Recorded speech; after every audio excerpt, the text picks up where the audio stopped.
বিএনপির মনোনয়ন না পেলেও দলে থেকেই রাজনীতি চালিয়ে যাবেন এমন দৃঢ় অবস্থান বিএনপির কেন্দ্রীয় নেত্রী ও সাবেক সংসদ সদস্য রুমিন ফারহানার। বিবিসি বাংলাকে দেয়া এক সাক্ষাৎকারে তিনি বলেন, দল ছেড়ে অন্য দলে যাবার প্রশ্নই ওঠে না।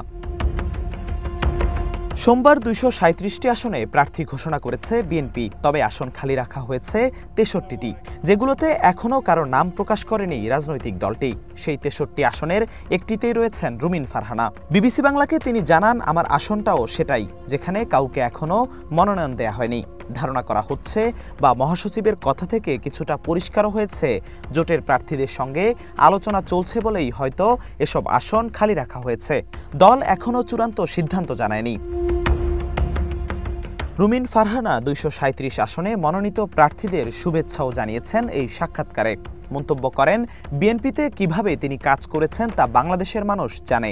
বিগত ১৭ বছরে দলের জন্য, দেশের জন্য কাজ করেছেন বলেই তার মনোনয়ন নিয়ে মানুষের এমন আগ্রহ বলে মনে করেন বিএনপির এই নেত্রী। ২০১৮ সালের নির্বাচনের পর বিএনপি থেকে সংরক্ষিত নারী আসনে সংসদ সদস্য হন রুমিন ফারহানা।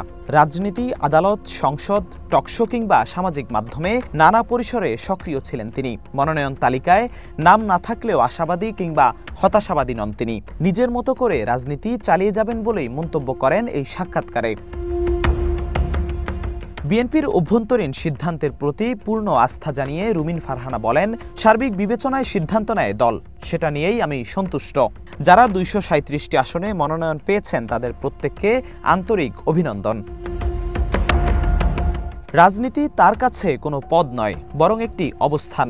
আর নমিনেশনকে মাত্র একটি ঘটনা বলেই আখ্যা দেন বিএনপির এই নেত্রী। বলেন, নেতাকর্মীরা আমার সঙ্গে আছে। ব্রাহ্মণবাড়িয়া ২ আসনে আমি ছিলাম, আছি, থাকব। মনোনয়ন থেকে বাদ পড়ার পর সামাজিক মাধ্যমে নানা গুঞ্জন ছড়ালেও তার কণ্ঠে প্রকাশ পায়নি তিক্ততা বা অভিযোগ।